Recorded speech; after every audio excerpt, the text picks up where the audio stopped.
Hello everyone, welcome to our YouTube channel. और इस video में हम फिजिक्स के क्वेश्चन इंपॉर्टेंट क्वेश्चन करेंगे जो पहले एग्जाम में पूछे जा चुके हैं और बार बार एग्जाम में रिपीट होते हैं। ठीक है, ये हमारा फिजिक्स के टॉपिक पे तीसरा वीडियो है। इससे पहले दो वीडियो में बना चुका हूँ, जिसने नहीं देखा है डिस्क्रिप्शन में लिंक दिया हुआ है, प्लीज देख लीजिए। तो चलिए शुरू करते हैं। फर्स्ट क्वेश्चन है, स्टील से बनी गोलाकार गेंद को मरकरी यानी Hg यानी पारा के पात्र में डालने पर क्या होगा। अब देखिए यहाँ पे एक चित्र बना हुआ है। एक बीकर में ये गुलाबी कलर का, जैसे बस ये दिखाया गया है, एक्चुअल में गुलाबी कलर नहीं होता, मरकरी है, ठीक है ना। और पीले कलर की एक तरह की ये स्टील की जो गेंद है वो डाली गई है। तो स्टील की गेंद क्या करेगी, मरकरी के ऊपर फ्लोट करेगी, ठीक है ना। तो हमारा जो दूसरा ऑप्शन है, मरकरी के पृष्ठ यानी सतह के ऊपर रहेगी, ये हमारा सही आंसर है। ठीक है, नेक्स्ट क्वेश्चन करते हैं। वायुमंडल में जल वाष्प की मात्रा किससे मापी जाती है। देखिए जल वाष्प की जो मात्रा है, जिसको हम ह्यूमिडिटी कहते हैं, यानी आर्द्रता के रूप में हम मेजर करते हैं, ह्यूमिडिटी के रूप में। ठीक है, तो पहला ऑप्शन हमारा सही है। नेक्स्ट क्वेश्चन करते हैं। एक लकड़ी के टुकड़े को पानी के नीचे पकड़ कर रखने पर उस पर कितना उत्प्लावन बल लगेगा। उत्प्लावन बल मतलब बेयोंसे फोर्स, ठीक है ना। अब मैंने एक एग्जांपल लिया है कि मान लीजिए मेरे पास एक लकड़ी का टुकड़ा है, ठीक है ना, जिसको मैं होल्ड करता हूं तो उस पे 5 न्यूटन बल लगाना पड़ता है उसको पकड़ के रखने में, ठीक है, हवा के अंदर। अब मैंने क्या किया, वही लकड़ी का टुकड़ा अब मैंने पानी के अंदर अपने हाथ से पकड़ा, तो पानी क्या करता है, किसी भी चीज को ऊपर की ओर उठाने की कोशिश करता है, ठीक है ना। तो मान लीजिए पानी ने लकड़ी को 2 न्यूटन से यानी फोर्स से ऊपर उठाया। पहले केस में आपने देखा मैंने कितना फोर्स लगाया हुआ है, 5 न्यूटन। दूसरे केस में क्या होगा, अब मुझे थोड़ा कम भार लगाना पड़ेगा, मतलब मुझे थोड़ा कम बल लगाना पड़ेगा, क्योंकि कुछ बल पानी ने लगा दिया है लकड़ी को ऊपर उठाने में। तो प्रश्न क्या था कि एक लकड़ी के टुकड़े को पानी के नीचे पकड़ कर रखने पर उस पे कितना उत्प्लावन बल लगेगा। तो ऑप्शन होगा लकड़ी के भार से कम। ठीक है, ये हमारा सही आंसर है। नेक्स्ट क्वेश्चन करते हैं। एक तरल पदार्थ का घनत्व गर्म करने पर क्या होगा। देखिए आप चित्र में देखिए, एक ठंडा यानी कोल्ड पदार्थ है, उसमें जो उनके परमाणु है वो बिल्कुल नजदीक नजदीक हैं। जैसे ही मैं उसको गर्म करता हूं उसके परमाणु दूर दूर होने लगते हैं, ठीक है ना। तो इससे क्या होगा, उसका आयतन बढ़ेगा, ठीक है, आयतन बढ़ेगा तो डेंसिटी क्या होगी, यानी घनत्व क्या होगा, घटेगा, ठीक है ना। घनत्व आयतन का उल्टा होता है, गर्म करने पे आयतन तो बढ़ गया बट जो घनत्व है वो कम होगा, ठीक है ना। तो ऑप्शन पहला है वो हमारा सही आंसर है। नेक्स्ट क्वेश्चन करते हैं। वाहनों के टायर क्यों अच्छी प्रकार फुलाए जाते हैं। देखिए वाहनों के टायर ज्यादा फुलाने से, अच्छी तरह से फुलाने से फिसलन कम होती है, ठीक है, और न्यूनतम घर्षण होता है। क्योंकि अगर टायर में हवा नहीं होगी तो जो कंटेक्ट एरिया है, जैसे कि एक टायर है, जैसे हवा भरी हुई है, ये ये सड़क है, तो कम कांटेक्ट होगा अगर अच्छी तरह से हवा भरी हुई है। लेकिन अगर हवा ना भरी हो तो कांटेक्ट ज्यादा होगा, तो इससे क्या होगा, फ्रिक्शन होगा, ठीक है। तो ये तो गलत है।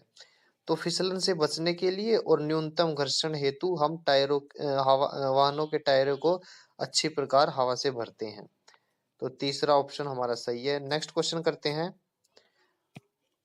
क्या कारों में ऐसे बम्पर होने चाहिए जो टक्कर पर सिमट जाए। अब आप इस चित्र को देखिए, टक्कर के बाद जो कार का आगे का हिस्सा है वो पूरी तरह से टूट गया है। एक्चुअल में कार का एक्सीडेंट के वक्त ये हिस्सा हमेशा टूटना चाहिए। इससे क्या होगा, जितनी भी ऊर्जा होती है वो यहीं पर सिमट के रह जाती है, ठीक है ना, अंदर बैठे यात्री को चोट नहीं लगती। तो चौथा जो ऑप्शन है, हाँ, क्योंकि वे टक्कर के प्रभाव को झेलकर यात्रियों की अवशोषण की सुरक्षा करते हैं, मतलब यात्रियों की जान बचा लेते हैं। नेक्स्ट क्वेश्चन करते हैं। लाइफ जैकेट का सिद्धांत क्या है।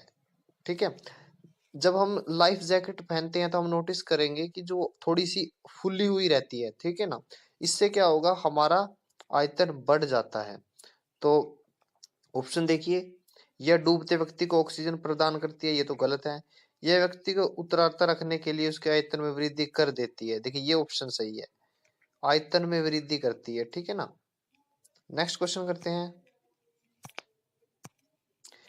स्पिन ड्रायर में गीले कपड़े निम्नलिखित में से किस प्रक्रिया द्वारा सुखाए जाते हैं? सेंट्रीफ्यूगल फोर्स यानी अपकेंद्रीय बल के द्वारा। नेक्स्ट क्वेश्चन करते हैं।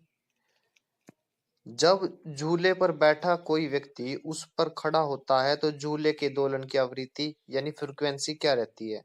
फ्रीक्वेंसी क्या होगी? बढ़ जाएगी, ठीक है ना। तो लाइफ साइकिल क्या होगा? घटेगा, और फ्रीक्वेंसी क्या होगी? बढ़ेगी। तो नौवे का दूसरा ऑप्शन सही है। नेक्स्ट क्वेश्चन करते हैं। रॉकेट की गति पर निम्नलिखित में से कौन सा संरक्षण सिद्धांत लागू होता है? तो इसका आंसर रहेगा संवेग का संरक्षण। नेक्स्ट क्वेश्चन करते हैं। खिलाड़ी निम्नलिखित में से किसका लाभ उठाने के लिए लंबी कूद से पहले दौड़ता है? देखिए, जब कोई व्यक्ति दौड़ने के लिए तैयार होता है तो उसके लिए सबसे बड़ी रुकावट होती है गति का जड़त्व। क्योंकि न्यूटन का फर्स्ट लॉ क्या है कि एक स्टेट से दूसरी स्टेट में जाने के लिए हमें फोर्स अप्लाई करना पड़ता है। व्यक्ति दौड़ने से पहले इस गति के जड़त्व के कारण वो थोड़ी सी लंबी कूद लगाता है ताकि उसको थोड़ी स्पीड मिले, ठीक है ना। तो क्वेश्चन क्या था? खिलाड़ी निम्नलिखित में से किसका लाभ उठाने के लिए लंबी कूद से पहले दौड़ता है? तो गति का जड़त्व, ठीक है। नेक्स्ट क्वेश्चन करते हैं। यदि किसी साधारण कांच की नली और एक कांच कोशिका केशिका नली दोनों को पानी के बीकर में डाला जाए तो पानी निम्नलिखित में से किसमें उठेगा? देखिए, चाहे वो साधारण कांच की नली हो चाहे वो केशिका नली हो, एक्चुअल में दोनों सेम ही होती है, ठीक है ना। कांच की दोनों पाइप होती हैं, ठीक है ना, ये वाली ऐसे। और अगर इसको मैं बीकर में डालूं तो जो वाटर है वो ऊपर तक चढ़ जाएगा, ठीक है ना। तो ऑप्शन रहेगा दोनों में वाटर ऊपर उठेगा, ठीक है। नेक्स्ट क्वेश्चन करते हैं। पानी का पृष्ठ तनाव अपमार्जक यानी डिटर्जेंट मिलाने पर क्या होगा? ठीक है। तो ऑप्शन देखिए, बढ़ जाता है, घट जाता है, कोई परिवर्तन नहीं होता, शून्य हो जाता है। देखिए, घटेगा। तो दूसरा ऑप्शन है वो हमारा सही आंसर है। नेक्स्ट क्वेश्चन है। बाहरी वाहन मोटर वाहनों के लिए डीजल तेल अधिक पसंद किया जाता है क्योंकि उससे अधिक क्षमता होती है और उससे ईंधन की भी बचत होती है। तीसरा ऑप्शन हमारा सही है। नेक्स्ट क्वेश्चन करते हैं। पानी की एक बाल्टी को केवल एक हाथ में ले जाने के बजाय दो बाल्टियों को अलग अलग दोनों हाथों में ले जाना आसान क्यों होता है? देखिए, इससे क्या होगा, हमारा गुरुत्व केंद्र यानी सेंटर ऑफ ग्रेविटी और संतुलन केंद्र पैरों में बरकरार रहता है, ठीक है ना। तो अगर पैरों में संतुलन होगा तो दोनों बाल्टियों को ले जाना आसान होगा, ठीक है। नेक्स्ट क्वेश्चन करते हैं। किसी राइफल से गोली दागी जाती है जो फायर किए जाने के बाद पीछे हट जाती है। उस गोली के प्रति राइफल का गतिज ऊर्जा अनुपात निम्नलिखित में से कितना होता है? तो ऑप्शन पहला सही है, 0। नेक्स्ट क्वेश्चन करते हैं। 1 ग्राम बर्फ को 0 डिग्री सेल्सियस पर पूर्णतः पिघलाने के लिए कितना यांत्रिक कार्य करना होगा? तो ऑप्शन दूसरा है 80 जूल ऊर्जा, ठीक है ना। नेक्स्ट क्वेश्चन करते हैं। पक्षियों को बहुत ऊंचाई पर उड़ते समय सांस की परेशानी क्यों महसूस नहीं होती? तो ऑप्शन देखिए, उनके फेफड़े बहुत बड़े होते हैं? नहीं। वे निष्क्रियता के साथ उड़ते हैं? नहीं। उनमें अतिरिक्त वायु कोश होते हैं, ठीक है ना। तो वायु कोश ज्यादा होते हैं। तो ये हमारा ऑप्शन सही है। 19वां क्वेश्चन है। जब वाष्प दाब वायुमंडलीय दाब के बराबर हो जाता है तो द्रव पर क्या प्रभाव पड़ता है? ऑप्शन देखिए, द्रव ठंडा हो जाता है, द्रव उबलने लगता है। देखिए, जब जल वाष्प वायुमंडल दबाव के बराबर होता है तो पानी या द्रव उबलने लगता है। तो दूसरा ऑप्शन हमारा सही है। 20वां देखिए, दूध को मथने से क्रीम के अलग हो जाने का कारण क्या है? तो इसका हमारा आंसर है सेंट्रीफ्यूगल फोर्स यानी अपकेंद्रीय बल। 21वां है। बॉल पेन किस सिद्धांत पर काम करता है? बॉल पेन काम करता है सरफेस टेंशन यानी पृष्ठीय तनाव के सिद्धांत पे, ठीक है। नेक्स्ट क्वेश्चन करते हैं। नीमन कण एक ही गति ऊर्जा के साथ चल रहे हैं, उनमें से सबसे अधिक संवेग किसका है? देखिए, संवेग का फॉर्मूला होता है मास इनटू वेलोसिटी, ठीक है ना।